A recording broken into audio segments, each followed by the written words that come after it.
আকাশবাণী আগরতলা। স্থানীয় সংবাদ পড়ছি চন্দন লেখাপাল। এখনকার বিশেষ বিশেষ খবর হলো, আগরতলার পূর্বাশা প্রাঙ্গণে আজ থেকে প্রথম কৃষক উৎপাদন সংগঠন মেলা শুরু হয়েছে। বিএসএফ বিজেপির মধ্যে ৫৫তম মহানির্দেশক পর্যায়ের সীমান্ত সমন্বয় সম্মেলন আজ নতুন দিল্লিতে শুরু হয়েছে। অর্থমন্ত্রী নির্মলা সীতারমণ অতি ক্ষুদ্র ক্ষুদ্র ও মাঝারি শিল্পের জন্য মিউচুয়াল ক্রেডিট গ্যারান্টি প্রকল্প চালু করেছেন। সদরের অনূর্ধ্ব ১৫ বছরের ক্রিকেট প্রতিযোগিতার সেমিফাইনালে উঠেছে চাম্পামোড়া কোচিং সেন্টার এবং এডিনগর কোচিং সেন্টার। এবারে আসছে বিস্তারিত সংবাদে। আগরতলার পূর্বাশা প্রাঙ্গণে আজ থেকে কৃষি ও কৃষক কল্যাণ দপ্তরের উদ্যোগে ৩ দিনব্যাপী প্রথম কৃষক উৎপাদন সংগঠন মেলা শুরু হয়েছে। কৃষিমন্ত্রী রতনলাল নাথ আজ বিকেলে মেলার উদ্বোধন করে বলেন, কেন্দ্রীয় সরকার কৃষি উৎপাদন বৃদ্ধি, কৃষি পণ্যের বাজার তৈরি ও কৃষি পণ্যের মধ্যস্বত্বভোগীদের দৌরাত্ম্য রুখতে কৃষক উৎপাদন সংগঠন বা এফপিও উন্নয়ন প্রকল্প তৈরি করে। রাজ্যে এই ধরনের ৫৮টি ব্লকে ৫৮টি এফপিওতে ন্যূনতম ১০০ জন কৃষক রয়েছেন। তিনি জানান, এক ত্রিপুরা শ্রেষ্ঠ ত্রিপুরা গঠনে কৃষির বিরাট ভূমিকা রয়েছে। রাজ্য সরকার কৃষিতে স্বয়ংভরতা অর্জনের লক্ষ্য নিয়ে কাজ করছে বলেও তিনি উল্লেখ করেন। কৃষিমন্ত্রী বলেন, এ পর্যন্ত প্রধানমন্ত্রী কৃষক সম্মান নিধি যোজনায় রাজ্যে ২,২৭,০০০ কৃষকের অ্যাকাউন্টে ৭৯০,৫০,০০০ টাকা দেওয়া হয়েছে। আগামী ২৫শে ফেব্রুয়ারি কৃষক সম্মান নিধির পরবর্তী অর্থরাশি দেওয়া হবে বলে তিনি জানান। অনুষ্ঠানে অন্যান্যদের মধ্যে বক্তব্য রাখেন সাংসদ রাজীব ভট্টাচার্য, আগরতলা পৌর নিগমের মেয়র দীপক মজুমদার। রাজ্যে বিদ্যুৎ ব্যবস্থাকে আরও উন্নত এবং নিরবচ্ছিন্নভাবে গ্রাহকদের মধ্যে বিদ্যুৎ বিতরণ ক্ষমতা শক্তিশালী করতে আজ রাজ্য বিদ্যুৎ নিগম এবং এনআইটি আগরতলার মধ্যে একটি সমঝোতাপত্র স্বাক্ষরিত হয়েছে। এই সমঝোতাপত্রের মাধ্যমে দুই প্রতিষ্ঠানের মধ্যে বিদ্যুৎ সম্পর্কিত জ্ঞান এবং প্রযুক্তির ভাগাভাগি, গবেষণা সহযোগিতা জোরদার করার লক্ষ্য নেওয়া হয়েছে। সীমান্তরক্ষী বাহিনী বিএসএফ এবং বর্ডার গার্ড বাংলাদেশ বিজিবির মধ্যে ৫৫তম মহানির্দেশক পর্যায়ের সীমান্ত সমন্বয় সম্মেলন আজ নতুন দিল্লিতে শুরু হয়েছে। এই সম্মেলন এ মাসের ২০ তারিখে শেষ হবে। বিএসএফ এর নেতৃত্ব দিচ্ছেন বিএসএফ এর মহানির্দেশক দলজিৎ সিং চৌধুরী এবং বিজেপির নেতৃত্ব দিচ্ছেন বিজেপির মহানির্দেশক মেজর জেনারেল মোহাম্মদ আশরাফুজ্জামান সিদ্দিকী। সম্মেলনে সীমান্তরক্ষী বাহিনীর মধ্যে আরও ভালো সমন্বয়ের জন্য সীমান্ত সম্পর্কিত বিষয়গুলি নিয়ে আলোচনা করা হবে। বাংলাদেশ ভিত্তিক দুর্বৃত্তদের দ্বারা বিএসএফ সদস্য এবং ভারতীয় অসামরিক নাগরিকদের ওপর আক্রমণ প্রতিরোধ, আন্তঃসীমান্ত অপরাধ প্রতিরোধের উপায়, একক সারির বেড়া নির্মাণ, বাংলাদেশে ভারতীয় জঙ্গি গোষ্ঠীর বিরুদ্ধে ব্যবস্থা এবং সীমান্ত পরিকাঠামো সম্পর্কিত বিষয়গুলি নিয়েও আলোচনা হবে। উল্লেখ্য, বিএসএফ বিজেপি সীমান্ত সমন্বয় সম্মেলন গত বছরের মার্চ মাসে বাংলাদেশের ঢাকায় অনুষ্ঠিত হয়েছিল। সমাজ কল্যাণ ও সমাজ শিক্ষামন্ত্রী টিঙ্কু রায় আজ কৈলাসহরে বেশ কিছু অনুষ্ঠানে অংশ নেন। ঊনকোটি কলাক্ষেত্রে মহিলা, শিশু, বয়োজ্যেষ্ঠ নাগরিক ও দিব্যাঙ্গদের কল্যাণে সরকারি কর্মধারার বিষয়ে সচেতনতামূলক কার্যক্রম উদ্বোধন করেন তিনি বলেন, মহিলা ও শিশু কল্যাণে কেন্দ্র ও রাজ্য সরকারের বিভিন্ন প্রকল্প ও কর্মধারার বিষয়ে জনপ্রতিনিধিদের সচেতন করার লক্ষ্যেই এই কর্মসূচির আয়োজন। তিনি বলেন, প্রবীণ নাগরিক ও দিব্যাঙ্গদের সার্বিক উন্নতি বিধানে সরকারের প্রয়াস অব্যাহত রয়েছে। বক্তব্য রাখেন ঊনকোটি জেলা পরিষদের সভাধিপতি অমলেন্দু দাস, জেলা শাসক দিলীপ কুমার চাকমা, দপ্তরের অধিকর্তা তপন কুমার দাস প্রমুখ। অনুষ্ঠানে ভারত সরকারের মিশন বাৎসল্যের আওতায় ৪ জনকে স্পন্সরশিপের মঞ্জুরিপত্র তুলে দেওয়া হয়। ক্রীড়ামন্ত্রী আজ কৈলাসহরের রাধাকিশোর ইনস্টিটিউশনে বিদ্যালয় শিক্ষা দপ্তর আয়োজিত রক্তদান শিবিরের উদ্বোধন করেন।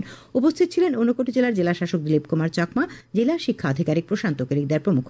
অনুষ্ঠানে পৌরোহিত্য করেন কৈলাসহর পুর পরিষদের চেয়ারপারসন চপলা রানী দেবরায়। রক্তদান শিবিরে মোট ৬০ জন শিক্ষক ও শিক্ষাকর্মী স্বেচ্ছায় রক্তদান করেন। কৈলাসহরের বীরচন্দ্রনগর পঞ্চায়েতের হাওর অঞ্চলে মৎস্য চাষ, কর্মসংস্থান ও পর্যটনের লক্ষ্যে সুসংহত অ্যাকোয়া পার্ক নির্মাণের উদ্যোগ নেওয়া হয়েছে। এই উদ্দেশ্যে আজ মৎস্যচাষী জমির মালিক ও সরকারি আধিকারিকদের নিয়ে বৈঠক হয়। উপস্থিত ছিলেন মৎস্যমন্ত্রী সুধাংশু দাস, শ্রমমন্ত্রী টিঙ্কু রায়, ঊনকোটি জেলার জেলা শাসক দিলীপ কুমার চাকমা, মৎস্য অধিকর্তা সন্তোষ দাস প্রমুখ। কেন্দ্রীয় মৎস্যমন্ত্রী রাজীব রঞ্জন সিং চলতি ফেব্রুয়ারি মাসের শেষ সপ্তাহে এই অ্যাকোয়া পার্কে শিলান্যাস করবেন বলে মৎস্যমন্ত্রী সুধাংশু দাস জানিয়েছেন। উল্লেখ্য, এই অ্যাকোয়া পার্ক নির্মাণের জন্য কেন্দ্রীয় সরকার প্রাথমিকভাবে ৪৩ কোটি টাকা অর্থ মঞ্জুরি দিয়েছে। খবর প্রচারিত হচ্ছে আকাশবাণীর আগরতলা কেন্দ্র থেকে। অর্থমন্ত্রী নির্মলা সীতারমণ অতি ক্ষুদ্র ক্ষুদ্র মাঝারি শিল্পের জন্য মিউচুয়াল ক্রেডিট গ্যারান্টি বা ঋণদানের নিশ্চয়তা সংক্রান্ত প্রকল্প চালু করেছেন।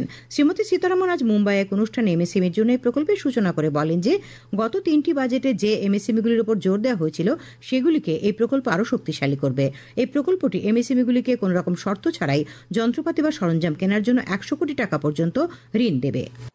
Given substantial money for development activities and for growth of MSMEs to the SIDB itself.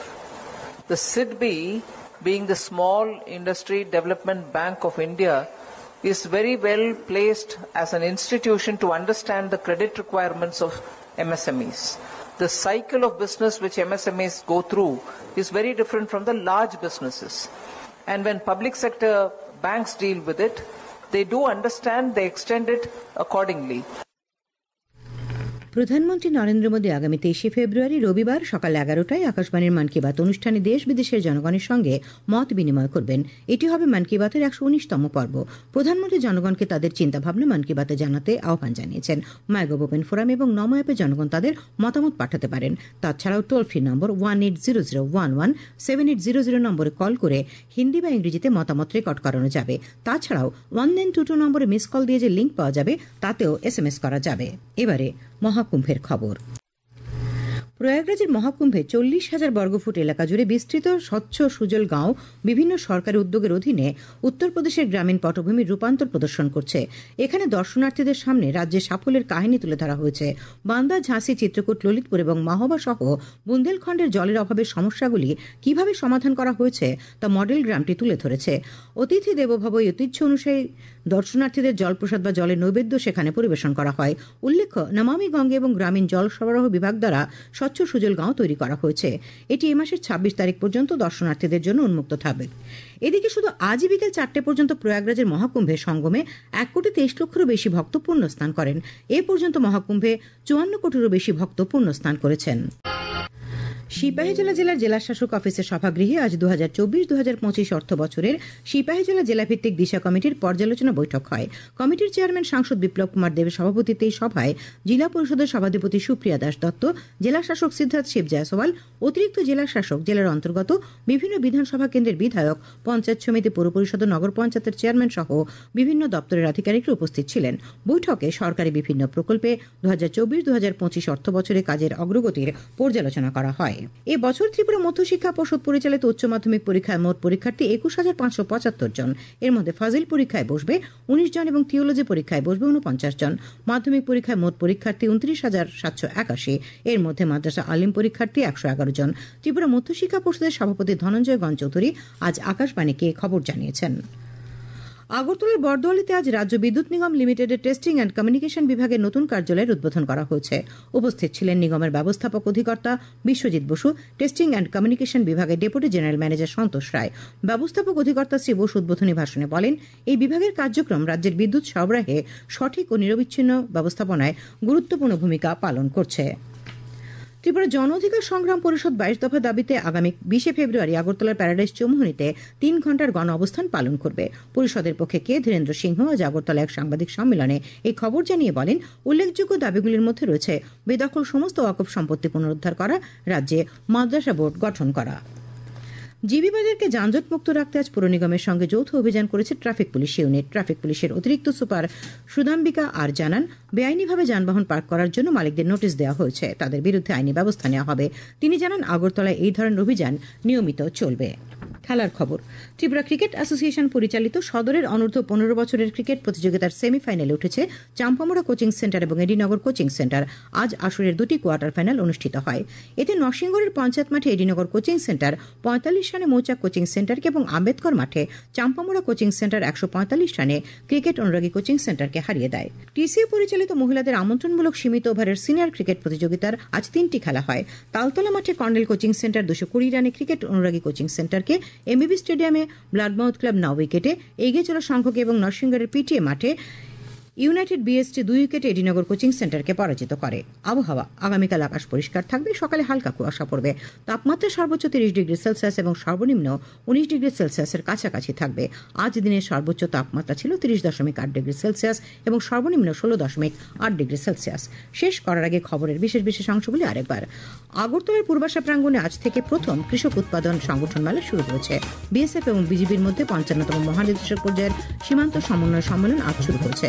অর্থমন্ত্রী নির্মলা সীতারামন অতি ক্ষুদ্র মাঝারি শিল্পীর জন্য মিউচুয়াল ক্রেডিট গ্যারান্টি প্রকল্প চালু করেছেন। সদরের অনূর্ধ্ব 15 বছরের ক্রিকেট প্রতিযোগিতার সেমিফাইনালে উঠেছে চাম্পামুড়া কোচিং সেন্টার এবং এডিনগর কোচিং সেন্টার। স্থানীয় সংবাদ আজকের মতো এখানে শেষ হল।